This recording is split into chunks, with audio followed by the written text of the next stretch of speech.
अस्सलाम वालेकुम dear students. मैं डॉक्टर हाफिज रफीक ਤੇ मैं ਤੁਹਾਨੂੰ ਆਪਣੇ YouTube ਚੈਨਲ ਵਰਚੁਅਲ ਲਿੰਕ ਤੇ ਖੁਸ਼ ਆਮਦੀਦ ਕਹਿੰਦਾ। ਅੱਜ ਤੋਂ ਅਸੀਂ ਇੰਗਲਿਸ਼ ਬੋਲਚਾਲ ਯਾਨੀ ਸਪੋਕਨ ਇੰਗਲਿਸ਼ ਦਾ ਇੱਕ ਨਵਾਂ ਸਿਲਸਿਲਾ ਸ਼ੁਰੂ ਕਰ ਰਹੇ ਹਾਂ, ਜਿਸ ਦਾ ਨਾਮ ਹੈ listen to Punjabi and speak English. ਤੇ ਆइए ਅੱਜ ਦੇ ਲੈਕਚਰ ਦਾ ਆਗਾਜ਼ ਕਰਨੇ।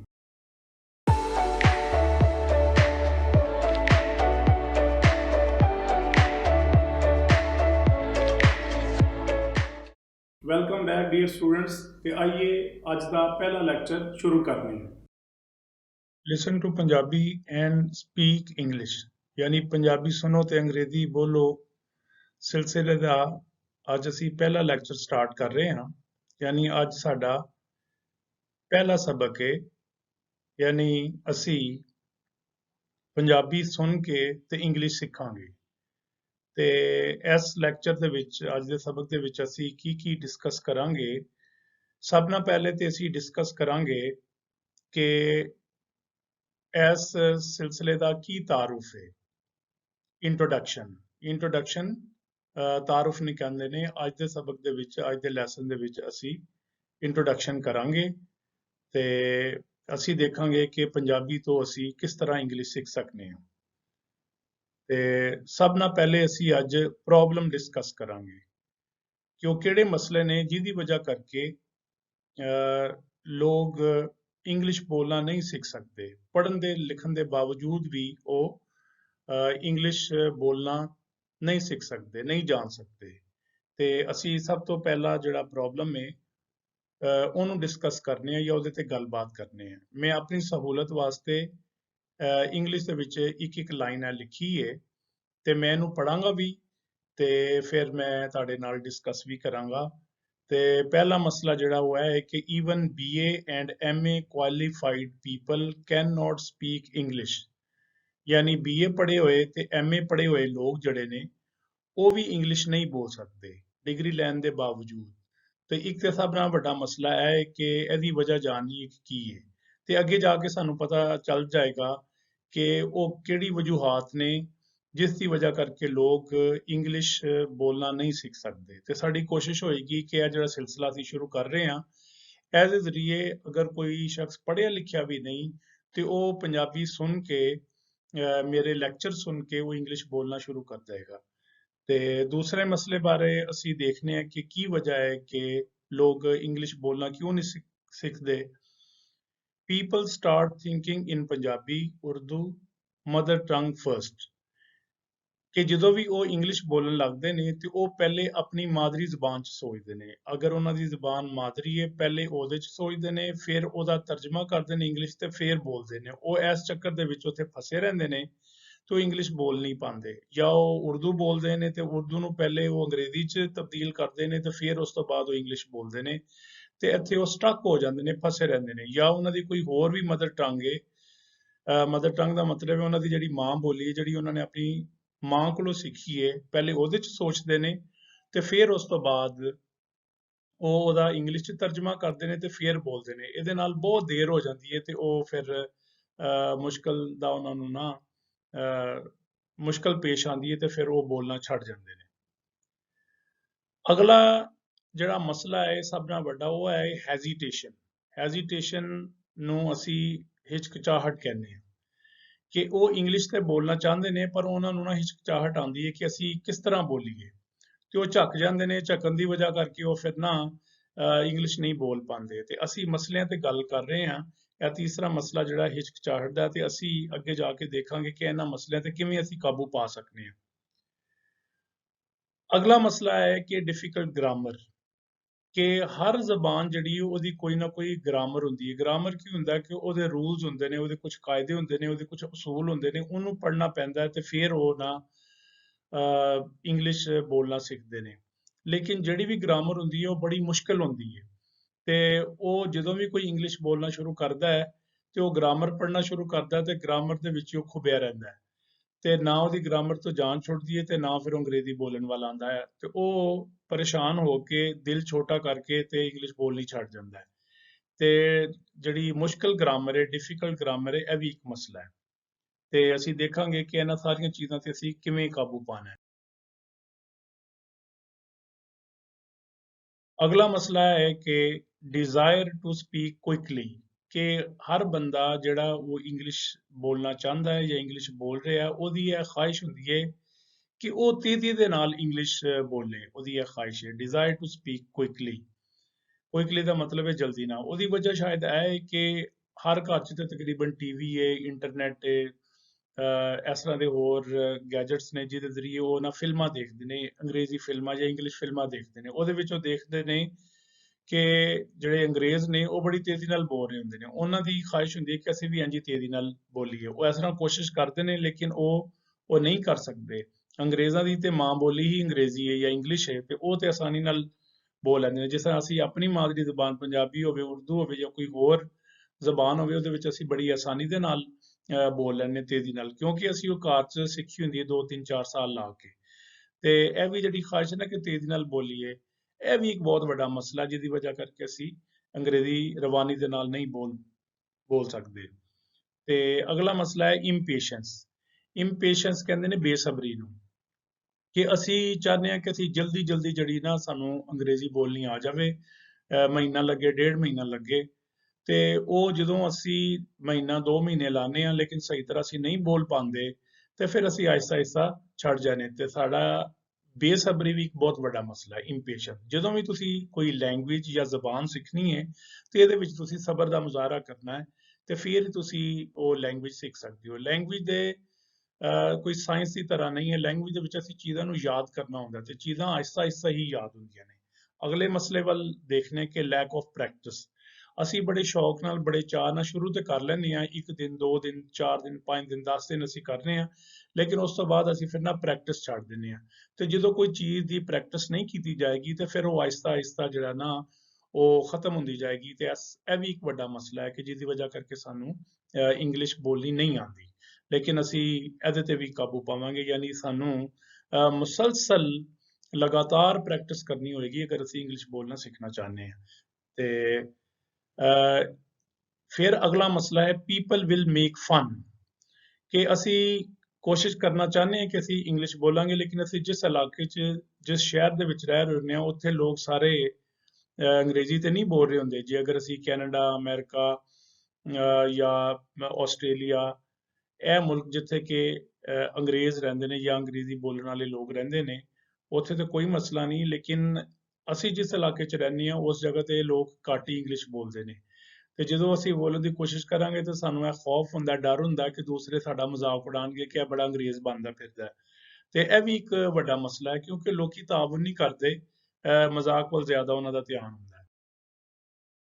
ਅਗਲਾ ਮਸਲਾ ਡਿਸਕਸ ਕਰਨੇ ਆ, no companion environment for practice.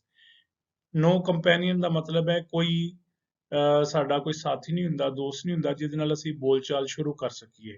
Environment for practice, ਕਿ ਇਹ ਵੀ ਨਹੀਂ ਕਿ ਇਰਦ ਗਿਰਦ ਐਸਾ ਮਾਹੌਲ ਹੋਵੇ ਜਿੱਥੇ ਅੰਗਰੇਜ਼ੀ ਸਾਡੀ ਜ਼ਰੂਰਤ ਹੋਵੇ, ਯਾਨੀ ਬਾਜ਼ਾਰ ਜਾਣਾ ਹੈ, ਕੋਈ ਚੀਜ਼ ਖਰੀਦਣੀ ਹੈ ਤੇ ਉੱਥੇ ਅੰਗਰੇਜ਼ੀ 'ਚ ਹੀ ਬੋਲਣਾ ਹੈ, ਜਾਂ ਕੋਈ ਇਸ ਤਰ੍ਹਾਂ ਦਾ ਕੋਈ ਵੀ ਸਾਡੇ ਇਰਦ ਗਿਰਦ ਮਾਹੌਲ ਐਸਾ ਨਹੀਂ ਹੁੰਦਾ ਜਿਹਦੀ ਵਜ੍ਹਾ ਕਰਕੇ ਫਿਰ ਅਸੀਂ ਇੰਗਲਿਸ਼ ਸਿੱਖਣਾ ਤੇ ਚਾਹੁੰਦੇ ਹਾਂ, ਲੇਕਿਨ ਨਾ ਕੋਈ ਸਾਥੀ ਹੋਣ ਦੀ ਵਜ੍ਹਾ ਕਰਕੇ ਤੇ ਨਾ ਹੀ ਉਹ ਜਿਹਾ ਮਾਹੌਲ ਹੋਣ ਦੀ ਵਜ੍ਹਾ ਕਰਕੇ ਅਸੀਂ ਇੰਗਲਿਸ਼ ਬੋਲਣਾ ਛੱਡ ਜਾਂਦੇ ਹਾਂ।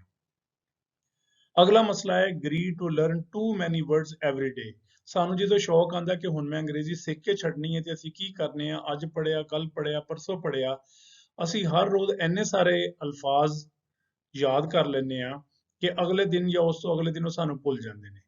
ਤੇ ਇਹ ਵੀ ਇੱਕ ਵੱਡਾ ਮਸਲਾ ਹੈ ਕਿ ਅਸੀਂ ਬਹੁਤ ਸਾਰੇ ਲਫ਼ਜ਼ ਹਰ ਰੋਜ਼ ਨਹੀਂ ਯਾਦ ਕਰਨੇ। ਅਸੀਂ ਥੋੜੇ ਥੋੜੇ ਲਫ਼ਜ਼ ਯਾਦ ਕਰਾਂਗੇ ਤੇ ਆਹਿਸਤਾ ਆਹਿਸਤਾ ਅਸੀਂ ਫਿਰ ਕਾਬੂ ਪਾ ਲਵਾਂਗੇ। ਤੇ ਅਗਲਾ ਮਸਲਾ ਹੈ ਇਰਰੈਗੂਲੈਰਿਟੀ। ਇਰਰੈਗੂਲੈਰਿਟੀ ਇਹ ਹੈ ਕਿ ਅੱਜ ਅਸੀਂ ਪ੍ਰੈਕਟਿਸ ਕੀਤੀ ਹੈ, 2 ਦਿਨ ਛੱਡ ਕੇ ਨਹੀਂ ਕੀਤੀ, ਫਿਰ ਪਰਸੋਂ ਕਰ ਲਿੱਤੀ, ਫਿਰ 2 ਦਿਨ ਕਰ ਲਿੱਤੀ, ਫਿਰ ਵਿੱਚੋਂ ਨਾਗੇ ਪਾ ਲਿੱਤੇ। ਤੇ ਇਹ ਵੀ ਇੱਕ ਬਹੁਤ ਵੱਡਾ ਮਸਲਾ ਇਰਰੈਗੂਲੈਰਿਟੀ। ਬੇਕਾਇਦਗੀ ਜਿਹੜੀ ਹੈ ਨਾ, ਉਹ ਵੀ ਇੱਕ ਵਾਰ ਸਾਡਾ ਬਹੁਤ ਵੱਡਾ ਮਸਲਾ ਹੈ।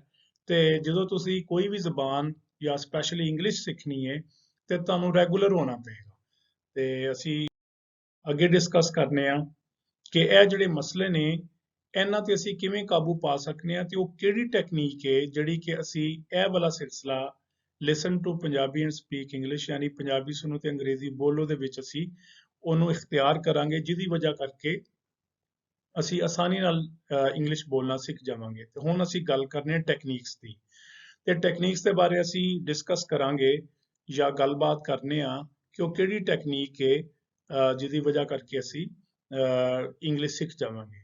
ਮੈਂ ਪਹਿਲਾਂ ਲਿਖਿਆ how does a child learn to speak any language, ਕਿ ਕੋਈ ਵੀ ਬੱਚਾ ਚਾਹੇ ਉਹ ਪਾਕਿਸਤਾਨ 'ਚ ਰਹਿੰਦਾ ਹੈ, ਹਿੰਦੁਸਤਾਨ 'ਚ ਰਹਿੰਦਾ ਹੈ, ਕਿਸੇ ਅਰਬੀ ਮੁਲਕ 'ਚ ਰਹਿੰਦਾ ਹੈ ਜਾਂ ਅੰਗਰੇਜ਼ਾਂ ਦੇ ਮੁਲਕ 'ਚ ਰਹਿੰਦਾ ਹੈ, ਇੰਗਲੈਂਡ ਹੋ ਗਿਆ, ਅਮਰੀਕਾ ਹੋ ਗਿਆ, ਆਸਟ੍ਰੇਲੀਆ ਹੋ ਗਿਆ, ਕੈਨੇਡਾ ਹੋ ਗਿਆ, ਤੇ ਉੱਥੇ ਇੱਕ ਬੱਚਾ ਨਾ ਤੇ ਉਹ ਕੋਈ ਕਿਤਾਬ ਪੜ੍ਹਦਾ ਹੈ, ਨਾ ਕੋਈ ਉਹ ਗ੍ਰਾਮਰ ਸਿੱਖਦਾ ਹੈ, ਤੇ ਨਾ ਹੀ ਉਹ ਕਿਸੇ ਸਕੂਲ ਜਾਂਦਾ ਹੈ, ਲੇਕਿਨ ਆਪਣੇ ਘਰ ਦੇ ਵਿੱਚ ਹੀ ਉਹ ਇੰਗਲਿਸ਼ ਜਾਂ ਕੋਈ ਹੋਰ ਜਿਹੜੀ ਲੈਂਗੁਏਜ ਹੈ ਉਹ ਸਿੱਖ ਜਾਂਦਾ ਹੈ। ਤੇ ਇੱਕ ਤੇ ਅਸੀਂ ਇਸ ਚੀਜ਼ ਤੇ ਗੌਰ ਕਰਾਂਗੇ ਕਿ ਬੱਚਾ ਕਿਵੇਂ ਕੋਈ ਵੀ ਕੋਈ ਜ਼ਬਾਨ ਆਪਣੀ ਮਾਦਰੀ ਜ਼ਬਾਨ ਸਿੱਖਦਾ ਹੈ। ਤੇ ਉਹਦੀ ਵਜ੍ਹਾ ਇਹ ਹੈਗੀ ਹੈ ਕਿ ਉਹ ਮਾਂ-ਬਾਪ ਕੋ, ਭੈਣਾਂ ਭਰਾਵਾਂ ਕੋ ਜੋ ਵੀ ਲਫ਼ਜ਼ ਸਿੱਖਦਾ ਹੈ ਉਹਨੂੰ ਉਹ ਯਾਦ ਕਰ ਲੈਂਦਾ, ਰੱਟ ਲੈਂਦਾ ਤੇ ਉਹ ਉਹਨੂੰ ਯਾਦ ਹੁੰਦੇ ਜਾਂਦੇ ਨੇ। ਇਹ ਤੇ ਮਿਸਾਲ ਸੀ ਇੱਕ ਛੋਟੇ ਬੱਚੇ ਦੀ ਕਿ ਉਹ ਜਿਸ ਘਰ 'ਚ ਪਲਿਆ ਬੜਿਆ ਜਾਂ ਉੱਥੇ ਰਹਿ ਰਿਹਾ ਉੱਥੋਂ ਆਸਾਨੀ ਨਾਲ ਸਿੱਖ ਲੈਂਦਾ। ਦੂਸਰੀ ਗੱਲ ਇਹ ਕਿ ਅਗਰ ਕੋਈ ਅਨਪੜ੍ਹ ਬੰਦਾ ਹੋਵੇ ਤੇ ਉਹ ਅਮਰੀਕਾ, ਕੈਨੇਡਾ, ਆਸਟ੍ਰੇਲੀਆ ਜਾਂ ਯੂਕੇ ਜਾਂ ਉਹਦਾ ਹਿੱਸਾ ਇੱਕ ਇੰਗਲੈਂਡ ਹੈ ਉੱਥੇ ਜਾਂਦਾ ਤੇ ਉੱਥੇ ਕੁਝ ਸਾਲ ਕੰਮ ਕਰਨ ਦੇ ਬਾਅਦ ਉਹ ਇੰਗਲਿਸ਼ ਸਿੱਖ ਜਾਂਦਾ ਹੈ। ਮੈਂ ਇੱਥੇ ਲਿਖਿਆ how does an uneducated person learn to speak English in the UK, America, Australia ਔਰ ਕੈਨੇਡਾ, ਕਿ ਇੱਕ ਅਨਪੜ੍ਹ ਬੰਦਾ ਜਦੋਂ ਜਾਂ ਯੂਕੇ ਯਾਨੀ ਯੂਨਾਈਟਿਡ ਕਿੰਗਡਮ ਜਾਂ ਅਮਰੀਕਾ ਜਾਂ ਆਸਟ੍ਰੇਲੀਆ ਉਹ ਕੈਨੇਡਾ ਚਲਾ ਜਾਂਦਾ ਤੇ ਕੁਝ ਸਾਲ ਉੱਥੇ ਗੁਜ਼ਾਰਨ ਦੇ ਬਾਅਦ ਉਹਨੂੰ ਅੱਛੀ ਤਰ੍ਹਾਂ ਇੰਗਲਿਸ਼ ਬੋਲਣੀ ਆ ਜਾਂਦੀ ਹੈ। ਤੇ ਇਹਦੀ ਵਜ੍ਹਾ ਇਹ ਹੈਗੀ ਹੈ ਕਿ ਉੱਥੇ ਮਾਹੌਲ ਐਸਾ ਹੈਗਾ ਜਾਂ ਉੱਥੇ ਲੋਕ ਉਹਦੇ ਨਾਲ ਅੰਗਰੇਜ਼ੀ ਬੋਲਦੇ ਨੇ ਤੇ ਉਹਨਾਂ ਨੂੰ ਸੁਣ ਸੁਣ ਕੇ ਯਾਦ ਕਰ ਲੈਂਦਾ ਤੇ ਆਹਿਸਤਾ ਆਹਿਸਤਾ ਫਿਰ ਉਹਨੂੰ ਇੰਗਲਿਸ਼ ਬੋਲਣੀ ਆ ਜਾਂਦੀ ਹੈ। ਯਾਨੀ ਇੱਕ ਮਾਹੌਲ ਤੇ ਜ਼ਰੂਰਤ ਜਿਹੜੀ ਇੱਕ ਐਸੀਆਂ ਚੀਜ਼ਾਂ ਨੇ ਕਿ ਜਿਹੜੀ ਇਨਸਾਨ ਨੂੰ ਕੋਈ ਵੀ ਜ਼ਬਾਨ ਜਿਹੜੀ ਨਾ ਸਿਖਾ ਦਿੰਦੀ ਹੈ। ਇਹ ਟੈਕਨੀਕਸ ਅਸੀਂ ਨਾ ਇਸਤੇਮਾਲ ਕਰਾਂਗੇ। ਨਾ ਤੇ ਅਸੀਂ ਇਸ ਲੈਕਚਰ ਦੇ ਸਿਲਸਿਲੇ 'ਚ ਨਾ ਤੇ ਕੋਈ ਕਿਤਾਬ ਪੜ੍ਹਨੀ ਹੈ, ਨਾ ਅਸੀਂ ਨੋਟਸ ਬਣਾਉਣੇ ਨੇ, ਬਸ ਤੁਸੀਂ ਲੈਕਚਰ ਜਿਹੜੇ ਨਾ ਉਹ ਗੌਰ ਨਾਲ ਸੁਣਨੇ ਨੇ ਤੇ ਫਿਰ ਉਹ ਤੁਸੀਂ ਆਹਿਸਤਾ ਆਹਿਸਤਾ ਇੰਗਲਿਸ਼ ਬੋਲਣਾ ਸਿੱਖ ਜਾਓਗੇ। ਬਸ਼ਰਤੇ ਕਿ ਜਿਨ੍ਹਾਂ ਪ੍ਰੋਬਲਮਸ ਦੇ ਬਾਰੇ ਅਸੀਂ ਡਿਸਕਸ ਕੀਤਾ ਹੈ ਉਹਦੇ ਸੋਲੂਸ਼ਨ ਦੇ ਬਾਰੇ ਅਸੀਂ ਗੱਲ ਕਰਨੇ ਆ ਤੇ ਫਿਰ ਅਸੀਂ ਜਿਹੜਾ ਨਾ ਦੇਖਾਂਗੇ ਕਿ ਤੁਸੀਂ ਕਿਸ ਤਰ੍ਹਾਂ ਇੰਗਲਿਸ਼ ਸਿੱਖ ਜਾਓਗੇ। ਹੁਣ ਅਸੀਂ ਸੋਲੂਸ਼ਨਸ ਦੇ ਬਾਰੇ ਗੱਲ ਕਰਨੇ। ਸੋਲੂਸ਼ਨ ਦਾ ਮਤਲਬ ਹੈ ਕਿ ਇਹ ਸਾਰੀ ਪ੍ਰੋਬਲਮ ਦਾ ਹੱਲ ਕੀ ਹੈ ਤੇ ਇਹ ਜੋ ਟੈਕਨੀਕਸ ਦੱਸੀਆਂ ਨੇ ਮੈਂ, ਇੱਕ ਛੋਟੇ ਬੱਚੇ ਦੇ ਕੋਈ ਵੀ ਜ਼ਬਾਨ ਸਿੱਖਣ ਦੀ ਤੇ ਇੱਕ ਕੋਈ ਵੀ ਅਨਪੜ੍ਹ ਬੰਦਾ ਜਦੋਂ ਵੀ ਕਿਸੇ ਇੰਗਲਿਸ਼ ਸਪੀਕਿੰਗ ਕੰਟਰੀ ਯਾਨੀ ਐਸਾ ਮੁਲਕ ਜਿੱਥੇ ਅੰਗਰੇਜ਼ੀ ਬੋਲੀ ਜਾਂਦੀ ਉੱਥੇ ਰਹਿ ਕੇ ਬਗੈਰ ਪੜ੍ਹੇ ਲਿਖਿਆਂ ਸੁਣ ਕੇ ਅੰਗਰੇਜ਼ੀ ਸਿੱਖ ਜਾਂਦਾ ਹੈ। ਤੇ ਅਸੀਂ ਸੋਲੂਸ਼ਨ ਦੇ ਬਾਰੇ ਗੱਲ ਕਰਨੀ ਕਿ ਪਹਿਲਾ ਹੱਲ ਕੀ ਹੈ। ਤੇ ਪਹਿਲਾ ਹੱਲ ਹੈ ਕਿ ਜਸਟ ਲਰਨ ਅ ਫਿਊ ਵਰਡਸ ਐਵਰੀ ਡੇ, ਕਿ ਰੋਜ਼ ਥੋੜੇ ਜਿਹੇ ਅਲਫਾਜ਼ ਤੁਸੀਂ ਜਿਹੜੇ ਨਾ ਉਹ ਸਿੱਖ ਲਓ ਇੰਗਲਿਸ਼ ਦੇ। ਕਿਉਂਕਿ ਇਨਸਾਨ ਸਭ ਨਾਲ ਪਹਿਲੇ ਕੀ ਕਰਦਾ ਹੈ ਕਿ ਉਹ ਚੀਜ਼ਾਂ ਦੇ ਨਾਂ ਹੀ ਯਾਦ ਕਰਦਾ ਹੈ ਤੇ ਛੋਟੇ ਛੋਟੇ ਬਿਲਕੁਲ ਸਿੰਪਲ ਜਿਹੇ ਜਿਹੜੇ ਵਰਡਸ ਨੇ ਉਹ ਤੁਸੀਂ ਯਾਦ ਕਰਨੇ ਕਿ ਜਿਹੜੇ ਮੈਂ ਹਰ ਲੈਕਚਰ ਦੇ ਵਿੱਚ ਜਿਹੜੇ ਨਾ ਡਿਸਕਸ ਕਰਾਂਗਾ। ਪਹਿਲਾ ਕਿ ਜਸਟ ਲਰਨ ਅ ਫਿਊ ਵਰਡਸ ਐਵਰੀ ਡੇ, ਪਹਿਲਾ ਤੇ ਜਿਹੜਾ ਨਾ ਸੋਲੂਸ਼ਨ ਹੈ। ਇੱਕ ਹੋਰ ਮੈਂ ਗੱਲ ਇੱਥੇ ਕਰਨਾ ਚਾਹੁੰਦਾ ਹੈ ਕਿ ਮੈਂ ਤੇ ਇੱਥੇ ਇੰਗਲਿਸ਼ ਲਿਖੀ ਹੈ ਔਰ ਮੈਂ ਬੋਲ ਵੀ ਪੰਜਾਬੀ ਰਿਹਾ ਤੇ ਤੁਹਾਨੂੰ ਇੰਗਲਿਸ਼ ਕਿਵੇਂ ਆਏਗੀ। ਉਹਦੀ ਵਜ੍ਹਾ ਇਹ ਹੈ ਕਿ ਮੈਂ ਤੁਹਾਨੂੰ ਸਿਖਾਣਾ ਜੀ ਹੈ ਤੇ ਇਸ ਵਜ੍ਹਾ ਕਰਕੇ ਮੈਂ ਪੰਜਾਬੀ ਬੋਲ ਰਿਹਾ, ਲੇਕਿਨ ਜਦੋਂ ਆਹਿਸਤਾ ਆਹਿਸਤਾ ਤੁਹਾਨੂੰ ਇੰਗਲਿਸ਼ ਆ ਜਾਏਗੀ ਫਿਰ ਮੈਂ ਜ਼ਿਆਦਾ ਇੰਗਲਿਸ਼ 'ਚ ਹੀ ਬੋਲਾਂਗਾ, ਫਿਰ ਤੁਹਾਨੂੰ ਸਮਝ ਵੀ ਆਏਗੀ। ਤੇ ਪਹਿਲਾ ਤੇ ਸੋਲੂਸ਼ਨ ਹੈ, ਪਹਿਲਾ ਹੱਲ ਹੈ ਕਿ ਜਸਟ ਲਰਨ ਅ ਫਿਊ ਵਰਡਸ ਐਵਰੀ ਡੇ, ਕਿ ਹਰ ਰੋਜ਼ ਅਸੀਂ ਥੋੜੇ ਥੋੜੇ ਅਲਫਾਜ਼ ਜਿਹੜੇ ਨੇ ਉਹ ਯਾਦ ਕਰਨੇ ਨੇ। ਨੈਕਸਟ ਹੈ ਕਿ train your brain to start thinking in English, ਕਿ ਅਸੀਂ ਆਪਣੇ ਦਿਮਾਗ ਦੀ ਟ੍ਰੇਨਿੰਗ ਕਰਨੀ ਹੈ। ਟ੍ਰੇਨਿੰਗ ਕੀ ਕਰਨੀ ਹੈ ਕਿ ਉਹ ਸੋਚੇ ਹੀ ਇੰਗਲਿਸ਼ 'ਚ। ਫੋਰ ਐਗਜ਼ਾਮਪਲ ਅਗਰ ਸਾਡੇ ਸਾਹਮਣੇ ਮਿਸਾਲ ਦੇ ਤੌਰ ਤੇ ਅਗਰ ਕੋਈ ਕੁਰਸੀ ਪਈ ਹੈ ਤੇ ਅਸੀਂ ਜਦੋਂ ਯਾਦ ਕਰ ਲਾਂਗੇ ਕਿ ਕੁਰਸੀ ਨੂੰ ਚੇਅਰ ਕਹਿੰਦੇ ਆ ਤੇ ਚੇਅਰ ਨੂੰ ਦੇਖ ਕੇ ਉਹਨੂੰ ਪਹਿਲੇ ਜ਼ਿਹਨ ਦੇ ਵਿੱਚ ਕੁਰਸੀ ਨਹੀਂ ਕਹਿਣਾ, ਫਿਰ ਉਹਨੂੰ ਦੀ ਟ੍ਰਾਂਸਲੇਸ਼ਨ ਜਾਂ ਉਹਦਾ ਤਰਜਮਾ ਚੇਅਰ ਨਹੀਂ ਕਰਨਾ, ਯਾਨੀ ਕੋਈ ਚੀਜ਼ ਨੂੰ ਦੇਖਦੇ ਹੀ ਉਹਨੂੰ ਇੰਗਲਿਸ਼ 'ਚ ਉਹਨੇ ਪੁਕਾਰਨਾ ਹੈ। ਤੇ ਅਗਰ ਅਸੀਂ ਆਪਣੇ ਦਿਮਾਗ ਨੂੰ ਆਦਤ ਪਾਵਾਂਗੇ ਤੇ ਫਿਰ ਹੀ ਹੋ ਸਕੇਗਾ ਕਿ ਅਸੀਂ ਆਪਣੀ ਸੋਚ ਨੂੰ ਇੰਗਲਿਸ਼ 'ਚ ਕਨਵਰਟ ਕਰਨਾ ਹੈ, ਯਾਨੀ train your brain to start thinking in English, ਕਿ ਅਸੀਂ ਇੰਗਲਿਸ਼ ਦੇ ਵਿੱਚ ਹੀ ਸੋਚਣਾ ਹੈ। ਅਗਲਾ ਜਿਹੜਾ ਸੋਲੂਸ਼ਨ ਹੈ ਉਹ ਹੈ ਕਿ ਜਦੋਂ ਵੀ ਤੁਹਾਨੂੰ ਕੋਈ ਲੈਕਚਰ ਦਿੱਤਾ ਜਾ ਰਿਹਾ ਜਾਂ ਕੋਈ ਤੁਸੀਂ ਇੰਗਲਿਸ਼ ਫਿਲਮ ਵੇਖਦੇ ਹੋ ਜਾਂ ਕੋਈ ਤੁਹਾਡੇ ਨਾਲ ਕੋਈ ਬੰਦਾ ਬੋਲ ਰਿਹਾ ਤੇ ਤੁਸੀਂ ਤਵੱਜੋ ਦੇ ਨਾਲ ਉਹਨੂੰ ਸੁਣਨਾ, ਯਾਨੀ ਲਿਸਨ ਅਟੈਂਟਿਵਲੀ। ਜਦੋਂ ਤੁਸੀਂ ਗੌਰ ਨਾਲ ਕੋਈ ਚੀਜ਼ ਸੁਣਦੇ ਹੋ ਤੇ ਉਹ ਤੁਹਾਡੇ ਦਿਮਾਗ ਦੇ ਅੰਦਰ ਅੱਛੀ ਤਰ੍ਹਾਂ ਬੈਠ ਜਾਂਦੀ ਹੈ। ਤੇ ਇਹ ਤੀਸਰਾ ਜਿਹੜਾ ਨਾ ਸੋਲੂਸ਼ਨ ਹੈ ਜਿਹਦੇ ਤਰਫ ਅਸੀਂ ਤਵੱਜੋ ਦੇਵਾਂਗੇ। ਅਗਲਾ ਜਿਹੜਾ ਹੈ ਕਿ ਹਰ ਬੰਦੇ ਦੀ ਖਾਹਿਸ਼ ਹੁੰਦੀ ਹੈ ਕਿ ਉਹ ਬੜੀ ਤੇਜ਼ ਤੇ ਬੜੀ ਸਪੀਡ ਦੇ ਨਾਲ ਇੰਗਲਿਸ਼ ਬੋਲੇ ਤਾਂ ਕਿ ਦੂਸਰੇ ਲੋਕ ਮੁਤਾਸਰ ਹੋ ਜਾਣ ਔਰ ਗੱਲ ਕਰਨ ਕਿ ਵੀ ਉਹਦੀ ਇੰਗਲਿਸ਼ ਕੀ ਹੀ ਬਾਤ ਹੈ। ਲੇਕਿਨ ਸ਼ੁਰੂ ਦੇ ਵਿੱਚ ਤੁਸੀਂ ਕੀ ਕਰਨਾ ਹੈ ਕਿ ਤੁਸੀਂ ਇੰਗਲਿਸ਼ ਨੂੰ ਆਹਿਸਤਾ ਬੋਲਣਾ ਹੈ। ਆਹਿਸਤਾ ਦਾ ਮਤਲਬ ਹੈ ਕਿ ਆਵਾਜ਼ ਥੱਲੇ ਕਰਕੇ, ਇਹਦਾ ਮਤਲਬ ਹੈ ਕਿ ਲਫ਼ਜ਼ਾਂ ਦੇ ਦਰਮਿਆਨ ਥੋੜਾ ਗੈਪ ਹੋਣਾ ਚਾਹੀਦਾ। ਸ਼ੁਰੂ ਦੇ ਵਿੱਚ ਤੁਸੀਂ ਸਲੋ ਬੋਲਣਾ ਹੈ। ਉਸ ਤੋਂ ਬਾਅਦ ਜਦੋਂ ਤੁਹਾਨੂੰ ਅੱਛੀ ਤਰ੍ਹਾਂ ਅਲਫਾਜ਼ ਆ ਜਾਣ, ਤੁਹਾਨੂੰ ਫਿਕਰੇ ਬਣਾਉਣੇ ਆ ਜਾਣ ਔਰ ਤੁਹਾਡਾ ਦਿਮਾਗ ਵੀ ਟ੍ਰੇਨ ਹੋ ਜਾਵੇ ਤੇ ਫਿਰ ਤੁਸੀਂ ਆਪਣੀ ਸਪੀਡ ਨੂੰ ਤੇਜ਼ ਕਰ ਸਕਦੇ ਹੋ। ਵਰਨਾ ਤੁਸੀਂ ਕੋਸ਼ਿਸ਼ ਇਹੀ ਕਰੋਗੇ ਕਿ ਤੁਸੀਂ ਸਲੋ ਅੰਗਰੇਜ਼ੀ ਬੋਲਣੀ ਹੈ ਜਾਂ ਇੰਗਲਿਸ਼ ਬੋਲਣੀ। ਅਗਲਾ ਹੈ ਕਿ ਬੀ ਪੇਸ਼ੈਂਟ, ਕਿ ਸਬਰ ਦਾ ਮੁਜ਼ਾਹਰਾ ਕਰਨਾ ਕਿ ਅਗਰ ਤੁਸੀਂ 2-3 ਮਹੀਨੇ ਮੇਰੇ ਲੈਕਚਰ ਸੁਣੇ ਨੇ ਤੇ ਉਸ ਤੋਂ ਬਾਅਦ ਤੁਸੀਂ ਕਹੋ ਕਿ ਮੈਨੂੰ ਅੰਗਰੇਜ਼ਾਂ ਵਾਲੀ ਅੰਗਰੇਜ਼ੀ ਤੇ ਨਹੀਂ ਆਈ, ਤੇ ਬੇਸਬਰੀ ਦਾ ਮੁਜ਼ਾਹਰਾ ਨਹੀਂ ਕਰਨਾ। ਤੁਸੀਂ ਦੇਖੋ ਇੱਕ ਛੋਟਾ ਬੱਚਾ ਕਿੰਨੀ ਦੇਰ ਦੇ ਵਿੱਚ ਇੰਗਲਿਸ਼ ਜਾਂ ਕੋਈ ਹੋਰ ਜ਼ਬਾਨ ਸਿੱਖਦਾ ਹੈ, ਤਕਰੀਬਨ 3-4 ਸਾਲ ਲਾ ਦਿੰਦਾ ਉਹ। ਤੇ ਲੇਕਿਨ ਅਸੀਂ 3-4 ਸਾਲ ਤੇ ਨਹੀਂ ਲਾਣੇ, ਅਸੀਂ ਤੇ ਜਲਦੀ ਸਿੱਖਣੀ ਹੈ। ਇਹਦਾ ਮਤਲਬ ਹੈ ਸਾਨੂੰ ਮਿਹਨਤ ਕਰਨੀ ਹੋਏਗੀ। ਤੇ ਅਗਰ ਅਸੀਂ ਬਹੁਤ ਜ਼ਿਆਦਾ ਮਿਹਨਤ ਕਰੀਏ, ਪ੍ਰੈਕਟਿਸ ਕਰੀਏ, ਵੀਡੀਓਜ਼ ਨੂੰ ਬਾਰ-ਬਾਰ ਦੇਖੀਏ ਤੇ ਅਸੀਂ ਤਕਰੀਬਨ ਸਾਲ ਸਵਾ ਸਾਲ ਦੇ ਵਿੱਚ ਅੱਛੀ ਤਰ੍ਹਾਂ ਇੰਗਲਿਸ਼ ਬੋਲਣੀ ਸਿੱਖ ਜਾਵਾਂਗੇ। ਲੇਕਿਨ ਅਗਰ ਅਸੀਂ ਹੋਰ ਮਿਹਨਤ ਕਰੀਏ, ਬਹੁਤ ਜ਼ਿਆਦਾ ਮਿਹਨਤ ਕਰੀਏ ਤੇ ਫਿਰ ਅਸੀਂ 6 ਮਹੀਨਿਆਂ 'ਚ ਟ੍ਰੇਨ ਹੋ ਸਕਦੇ ਹਾਂ। ਤੇ ਤੁਸੀਂ ਸਬਰ ਦਾ ਮੁਜ਼ਾਹਰਾ ਕਰਨਾ। ਬੀ ਪੇਸ਼ੈਂਟ ਦਾ ਮਤਲਬ ਹੈ ਤੁਸੀਂ ਸਾਬਰ ਰਹਿਣਾ, ਸਬਰ ਕਰਨਾ ਤੁਸੀਂ। ਅਗਲੇ ਸੋਲੂਸ਼ਨ ਦੀ ਤਰਫ ਜਾਣੇ ਆ। ਬੀ ਰੈਗੂਲਰ, ਕਿ ਤੁਸੀਂ ਬਾਕਾਇਦਗੀ ਦੇ ਨਾਲ ਲੈਕਚਰ ਸੁਣਨੇ ਵੀ ਨੇ ਤੇ ਪ੍ਰੈਕਟਿਸ ਵੀ ਕਰਨੀ ਹੈ। ਇਹ ਨਹੀਂ ਹੋਇਆ 4 ਦਿਨ ਤੁਸੀਂ ਪੜ੍ਹਿਆ ਫਿਰ ਛੱਡ ਦਿੱਤਾ, ਫਿਰ ਪੜ੍ਹ ਲਿੱਤਾ ਫਿਰ ਛੱਡ ਦਿੱਤਾ। ਰੈਗੂਲਰ ਤੁਸੀਂ ਹਰ ਰੋਜ਼ ਕੁਛ ਨਾ ਕੁਛ ਸਿੱਖਣਾ ਹੈ। ਜਾਂ ਮੇਰੇ ਨਏ ਲੈਕਚਰ ਆਉਣਗੇ ਉਹ ਸੁਣਨੇ ਨੇ, ਅਗਰ ਨਹੀਂ ਕੋਈ ਆ ਰਿਹਾ ਕਿਸੇ ਵਜ੍ਹਾ ਕਰਕੇ ਤੇ ਫਿਰ ਤੁਸੀਂ ਪਿਛਲੇ ਲੈਕਚਰ ਹੀ ਰਿਵਾਈਜ਼ ਕਰਨੇ ਨੇ। ਇਹਦੇ ਵਾਸਤੇ ਮੈਂ ਤੁਹਾਨੂੰ ਇੰਗਲਿਸ਼ ਸਿਖਾਉਣ ਵਾਸਤੇ ਕੀ ਕਹਿਣਾ, ਫੋਲੋ ਅ ਫਾਰਮੂਲਾ ਬੇਸ ਸਕੀਮ। ਮੈਂ ਤੁਹਾਨੂੰ ਗ੍ਰਾਮਰ ਤੇ ਸਿਖਾਣੀ ਨਹੀਂ ਹੈਗੀ, ਨਾ ਮੈਂ ਉਸ ਚੱਕਰ 'ਚ ਤੁਹਾਨੂੰ ਪਾਣਾ ਹੈ। ਤੇ ਮੈਂ ਕੁਝ ਫਾਰਮੂਲੇ ਬਣਾਏ ਨੇ ਜਿਹਨੂੰ ਮੈਂ ਫਾਰਮੂਲਾ ਬੇਸ ਸਕੀਮ ਕਹਿੰਦੇ। ਮੈਂ ਜੋ ਵੀ ਤੁਹਾਨੂੰ ਦੱਸਾਂਗਾ ਕੋਈ ਇੱਕ ਨਾ ਇੱਕ ਫਾਰਮੂਲਾ ਹੋਏਗਾ, ਉਹਨੂੰ ਤੁਸੀਂ ਜ਼ਿਹਨ 'ਚ ਰੱਖਣਾ ਹੈ ਤੇ ਉਹਦੇ ਮੁਤਾਬਕ ਤੁਸੀਂ ਇੰਗਲਿਸ਼ ਸਿੱਖ ਲੈਣੀ ਹੈ। ਗ੍ਰਾਮਰ ਮੈਂ ਤੁਹਾਨੂੰ ਨਹੀਂ ਪੜ੍ਹਾਣੀ, ਤੁਸੀਂ ਮੇਰੀ ਗੱਲਾਂ ਨੂੰ ਸੁਣ ਕੇ ਹੀ ਇੰਗਲਿਸ਼ ਜਿਹੜੀ ਨਾ ਉਹ ਸਿੱਖ ਜਾਣੀ ਹੈ। ਲੇਕਿਨ ਤੁਸੀਂ ਸਬਰ ਦਾ ਮੁਜ਼ਾਹਰਾ ਕਰਨਾ ਹੈ ਤੇ ਬਾਕਾਇਦਗੀ ਦੇ ਨਾਲ ਮੇਰੇ ਲੈਕਚਰ ਸੁਣਦੇ ਰਹਿਣਾ ਹੈ। ਫਿਰ ਅਗਲਾ ਸੋਲੂਸ਼ਨ ਹੈ ਕਿ ਪ੍ਰੈਕਟਿਸ ਐਂਡ ਪ੍ਰੈਕਟਿਸ, ਕਿ ਤੁਸੀਂ ਪ੍ਰੈਕਟਿਸ ਕਰਨੀ ਹੈ। ਅਗਰ ਤੁਸੀਂ ਪ੍ਰੈਕਟਿਸ ਨਹੀਂ ਕਰੋਗੇ ਤਾਂ ਤੁਹਾਨੂੰ ਕਦੀ ਵੀ ਇੰਗਲਿਸ਼ ਨਹੀਂ ਆਏਗੀ। ਤੇ ਦੂਸਰੀ ਗੱਲ ਹੈਗੀ ਹੈ ਕਿ ਜਦੋਂ ਵੀ ਕੋਈ ਤੁਸੀਂ ਲਫ਼ਜ਼ ਸਿੱਖੋ ਜਾਂ ਕੋਈ ਜੁਮਲਾ ਸਿੱਖੋ ਜਾਂ ਕੋਈ ਸੈਂਟੈਂਸ ਸਿੱਖੋ, ਸੈਂਟੈਂਸ ਜੁਮਲੇ ਨੂੰ ਕਹਿੰਦੇ ਨੇ, ਤੇ ਤੁਸੀਂ ਉਹਨੂੰ ਉੱਚੀ ਆਵਾਜ਼ 'ਚ ਜ਼ਰੂਰ ਬੋਲਣਾ। ਅਗਰ ਤੁਸੀਂ ਮੂੰਹ ਦੇ ਵਿੱਚ ਉਹਨੂੰ ਪੜ੍ਹੋਗੇ ਤੇ ਫਿਰ ਤੁਹਾਨੂੰ ਇੰਗਲਿਸ਼ ਨਹੀਂ ਆ ਸਕਦੀ। ਅਗਰ ਆਏਗੀ ਤੇ ਉਹਦੇ ਵਿੱਚ ਨਾ ਕੋਈ ਨਕਸ ਰਹਿ ਜਾਏਗਾ, ਸੁਕਮ ਰਹਿ ਜਾਏਗਾ। ਯਾਨੀ ਜਦੋਂ ਤੁਸੀਂ ਬੋਲੋ ਤੇ ਤੁਹਾਡੀ ਆਵਾਜ਼ ਤੁਹਾਡੇ ਕੰਨਾਂ ਤੱਕ ਜਾਣੀ ਚਾਹੀਦੀ। ਇਹਦੇ ਨਾਲ ਕੀ ਹੁੰਦਾ, ਜਦੋਂ ਤੁਸੀਂ ਉੱਚੀ ਬੋਲਦੇ ਹੋ ਤੇ ਤੁਹਾਡੇ ਮੂੰਹ ਦੇ ਮਸਲ, ਜ਼ਬਾਨ ਉਹਦੇ ਮੁਤਾਬਕ ਬਣ ਜਾਂਦੇ ਨੇ, ਫਿਰ ਤੁਹਾਨੂੰ ਕੰਟਰੋਲ ਵੀ ਆ ਜਾਂਦਾ। ਲੇਕਿਨ ਜਦੋਂ ਤੁਸੀਂ ਦਿਮਾਗ 'ਚ ਉਹਦੀ ਟਰਾਂਸਲੇਸ਼ਨ ਕਰ ਰਹੇ ਹੋਵੋਗੇ ਜਾਂ ਸੋਚ ਰਹੇ ਹੋਵੋਗੇ ਜਾਂ ਮੂੰਹ ਦੇ ਵਿੱਚ ਕਰ ਰਹੇ ਹੋਵੋਗੇ ਤੇ ਫਿਰ ਤੁਹਾਡੀ ਇੰਗਲਿਸ਼ ਦੇ ਵਿੱਚ ਨਿਖਾਰ ਨਹੀਂ ਆਏਗਾ। ਤੁਸੀਂ ਆਪਣੀ ਮੂੰਹ ਦੇ, ਚਿਹਰੇ ਦੇ, ਜ਼ਬਾਨ, ਇਹਨਾਂ ਦੇ ਮਸਲ ਨੂੰ ਵੀ ਆਦਤ ਪਾਣੀ ਹੈ ਕਿ ਉਹ ਲਫ਼ਜ਼ਾਂ ਨੂੰ ਆਸਾਨੀ ਨਾਲ ਅਦਾ ਕਰ ਸਕਣ। ਅਗਲਾ ਜਿਹੜਾ ਸੋਲੂਸ਼ਨ ਹੈ, do not try to speak English like the native speakers in the beginning।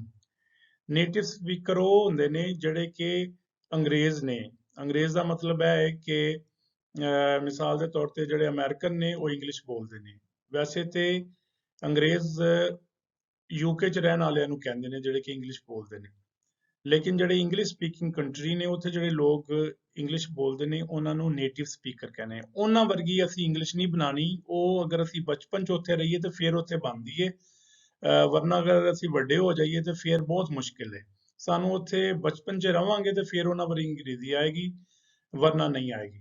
ਤੇ ਉਹਨਾਂ ਦੀ ਬਿਲਕੁਲ ਹੂ-ਬ-ਹੂ ਅਸੀਂ ਨਕਲ ਨਹੀਂ ਕਰਨੀ। ਅਸੀਂ ਜਿਸ ਮੁਲਕ ਜਾਂ ਜਿਸ ਕੰਟਰੀ ਜਾਂ ਜਿਸ ਜਗ੍ਹਾ ਤੇ ਰਹਿ ਰਹੇ ਹਾਂ ਉੱਥੇ ਜਿਸ ਤਰ੍ਹਾਂ ਦੀ ਇੰਗਲਿਸ਼ ਬੋਲੀ ਜਾਂਦੀ ਹੈ ਅਸੀਂ ਉਸ ਤਰ੍ਹਾਂ ਦੀ ਇੰਗਲਿਸ਼ ਸ਼ੁਰੂ ਦੇ ਵਿੱਚ ਸਿੱਖਾਂਗੇ। ਇਨ ਦਾ ਬਿਗਿਨਿੰਗ ਦਾ ਮਤਲਬ ਹੈ ਸ਼ੁਰੂ ਦੇ ਵਿੱਚ। ਅਗਲਾ ਸੋਲੂਸ਼ਨ ਹੈ your mother tongue can be used to learn any other language, ਕਿ ਤੁਹਾਡੀ ਜਿਹੜੀ ਮਾਂ ਬੋਲੀ ਹੈ ਉਹਨੂੰ ਇਸਤੇਮਾਲ ਕਰਦੇ ਹੋਏ ਅਸੀਂ ਕੋਈ ਵੀ ਲੈਂਗੁਏਜ ਸਿੱਖ ਸਕਨੇ ਹਾਂ। ਤੇ ਅਗਰ ਮੇਰੀ ਜ਼ਬਾਨ ਪੰਜਾਬੀ ਹੈ ਤੇ ਮੈਂ ਇਹਦੀ ਮਦਦ ਦੇ ਨਾਲ ਇੰਗਲਿਸ਼ ਵੀ ਸਿੱਖ ਸਕਣਾ, ਅਗਰ ਪਸ਼ਤੋ ਹੈ ਤੇ ਫਿਰ ਵੀ ਇੰਗਲਿਸ਼ ਸਿੱਖ ਸਕਣਾ ਹੈ, ਅਗਰ ਉਰਦੂ ਹੈ ਤੇ ਫਿਰ ਵੀ ਸਿੱਖ ਸਕਣਾ ਹੈ, ਸਿੰਧੀ ਹੈ ਤੇ ਫਿਰ ਵੀ ਸਿੱਖ ਸਕਣਾ ਹੈ, ਬੰਗਾਲੀ ਹੈ ਫਿਰ ਵੀ ਸਿੱਖ ਸਕਣਾ ਹੈ, ਹਿੰਦੀ ਹੈ ਤੇ ਫਿਰ ਵੀ ਸਿੱਖ ਸਕਣਾ ਹੈ। ਯਾਨੀ ਤੁਹਾਨੂੰ ਇੰਗਲਿਸ਼ ਸਿੱਖਣ ਵਾਸਤੇ ਕੋਈ ਇੱਕ ਹੋਰ ਲੈਂਗੁਏਜ ਜਾਂ ਜ਼ਬਾਨ ਆਣੀ ਚਾਹੀਦੀ ਹੈ ਤੇ ਅਸੀਂ ਇਹਦਾ ਇਸਤੇਮਾਲ ਕਰਾਂਗੇ, ਕਿਉਂਕਿ ਸਾਡਾ ਸਿਲਸਿਲਾ ਜਿਹੜਾ ਪੰਜਾਬੀ ਦਾ ਹੈ ਤੇ ਅਸੀਂ ਪੰਜਾਬੀ ਦੇ ਜ਼ਰੀਏ ਇੰਗਲਿਸ਼ ਸਿੱਖਾਂਗੇ। ਤੇ ਇਹ ਬੜੀ ਕੰਮ ਦੀ ਗੱਲ ਹੈ, ਇਹਨੂੰ ਤੁਸੀਂ ਪੱਲੇ ਬੰਨ੍ਹ ਲੈਣਾ ਹੈ ਤੇ ਇਹਦੇ ਇਸਤੇਮਾਲ ਦੇ ਨਾਲ ਹੀ ਅਸੀਂ ਜਿਹੜੀ ਨਾ ਉਹ ਇੰਗਲਿਸ਼ ਸਿੱਖਾਂਗੇ। A language is like a habit, ਕਿ ਕੋਈ ਵੀ ਜਿਹੜੀ ਜ਼ਬਾਨ ਹੈ ਉਹ ਆਦਤ ਦੀ ਤਰ੍ਹਾਂ ਹੁੰਦੀ ਹੈ। You can develop it by practising, ਕਿ ਤੁਸੀਂ ਇਹਨੂੰ बढ़ा ਸਕਦੇ ਹੋ ਪ੍ਰੈਕਟਿਸ ਕਰਨ ਦੇ ਨਾਲ। ਯਾਨੀ ਜਿਸ ਤਰ੍ਹਾਂ ਕਹਿੰਦੇ ਨੇ ਕਿ ਆਦਤਾਂ ਜਿਹੜੀਆਂ ਨੇ ਉਹ ਕਬਰ ਤੱਕ ਜਾਂਦੀਆਂ ਨੇ, ਕੋਈ ਆਦਤ ਪੈ ਜਾਵੇ ਤੇ ਫਿਰ ਉਹ ਨਹੀਂ ਛੁੱਟਦੀ, ਤੇ ਅਸੀਂ ਇੰਗਲਿਸ਼ ਬੋਲਣ ਦੀ ਆਦਤ ਪਾਣੀ ਆਪਣੇ ਆਪ ਨੂੰ। ਤੇ ਅਗਰ ਅਸੀਂ ਆਦਤ ਨੂੰ ਪੱਕਾ ਕਰਨਾ ਚਾਹੁੰਦੇ ਹਾਂ ਤੇ ਫਿਰ ਸਾਨੂੰ ਪ੍ਰੈਕਟਿਸ ਕਰਨੀ ਪੜੇਗੀ। ਤੇ ਇਹ 골ਡਨ ਰੂਲ ਹੈ, ਸੁਨਹਿਰੀ ਅਸੂਲ ਹੈ ਜਿਹੜਾ ਕਿ ਮੈਂ ਤੁਹਾਨੂੰ ਦੱਸ ਰਿਹਾ ਹਾਂ। A language is like a habit, you can develop it by practising. ਤੇ ਹੁਣ ਅਸੀਂ ਲੈਕਚਰ ਦੇ ਇਖਤਤਾਮ ਵੱਲ ਜਾ ਰਹੇ ਹਾਂ, ਖਤਮ ਕਰਨ ਜਾ ਰਹੇ ਹਾਂ। ਮੇਰੇ ਹਰ ਲੈਕਚਰ ਦੇ ਵਿੱਚ ਐਂਡ ਤੇ ਇੱਕ ਕੋਈ ਸੈਂਟੈਂਸ ਦਿੱਤਾ ਹੋਏਗਾ, ਤੁਸੀਂ ਇਹਨੂੰ ਨਾ ਰੱਟ ਲੈਣਾ ਹੈ, ਇਹਨੂੰ ਯਾਦ ਕਰ ਲੈਣਾ ਹੈ, ਮੈਮੋਰਾਈਜ਼ ਕਰ ਲੈਣਾ ਹੈ। ਤੇ ਇਹਦਾ ਨਾਮ ਹੈ ਰੱਖਿਆ ਦੀ ਸੈਂਟੈਂਸ ਆਫ ਦਾ ਡੇ, ਕਿ ਅੱਜ ਦਾ ਜਿਹੜਾ ਇੰਗਲਿਸ਼ ਦਾ ਜੁਮਲਾ ਉਹ ਕੀ ਹੋਏਗਾ। ਮੈਂ ਥੱਲੇ ਲਿਖਿਆ ਸੀ ਯੂ ਨੈਕਸਟ ਟਾਈਮ, ਕਿ ਅਸੀਂ ਅਗਲੀ ਦਫਾ ਤੁਹਾਨੂੰ ਮਿਲਾਂਗੇ ਜਾਂ ਫੇਰ ਮਿਲਾਂਗੇ। ਤੇ ਇਹ ਤੁਸੀਂ ਜ਼ਬਾਨ ਤੇ ਨਾ ਚੜਾ ਲੈਣਾ ਹੈ। ਅਸੀਂ ਰੋਜ਼ ਨਵੇਂ-ਨਵੇਂ ਲਫ਼ਜ਼ ਵੀ ਸਿੱਖਾਂਗੇ, ਲੇਕਿਨ ਹਰ ਰੋਜ਼ ਇੱਕ ਜੁਮਲਾ ਜ਼ਰੂਰ ਹੋਏਗਾ, ਇੱਕ ਸੈਂਟੈਂਸ ਜ਼ਰੂਰ ਹੋਏਗਾ, ਤੇ ਉਹਨੂੰ ਵੀ ਤੁਸੀਂ ਆਪਣੇ ਦਿਨ 'ਚ ਰੱਖ ਲੈਣਾ ਹੈ। See you next time, see you next time, ਕਿ ਅਗਲੀ ਦਫਾ ਫੇਰ ਮਿਲਾਂਗੇ ਜਾਂ ਫੇਰ ਮਿਲਾਂਗੇ। See you next time. ਤੇ ਅੱਜ ਦੇ ਲੈਕਚਰ ਨੂੰ ਅਸੀਂ ਇੱਥੇ ਹੀ ਖਤਮ ਕਰਨੇ ਆ। ਇੱਕ ਨਵੇਂ ਲੈਕਚਰ ਦੇ ਨਾਲ ਤੁਹਾਡੇ ਨਾਲ ਫੇਰ ਮੁਲਾਕਾਤ ਹੋਏਗੀ। ਉਮੀਦ ਹੈ ਤੁਹਾਨੂੰ ਲੈਕਚਰ ਸਮਝ ਆਇਆ ਹੋਵੇਗਾ, ਤੇ ਅਗਰ ਪਸੰਦ ਆਏ ਤੇ ਲਾਈਕ ਕਰੋ, ਕਮੈਂਟ ਕਰੋ ਤੇ ਸ਼ੇਅਰ ਕਰੋ, ਤੇ ਮੇਰੇ ਚੈਨਲ ਨੂੰ ਸਬਸਕ੍ਰਾਈਬ ਕਰੋ। ਬਹੁਤ ਸ਼ੁਕਰੀਆ।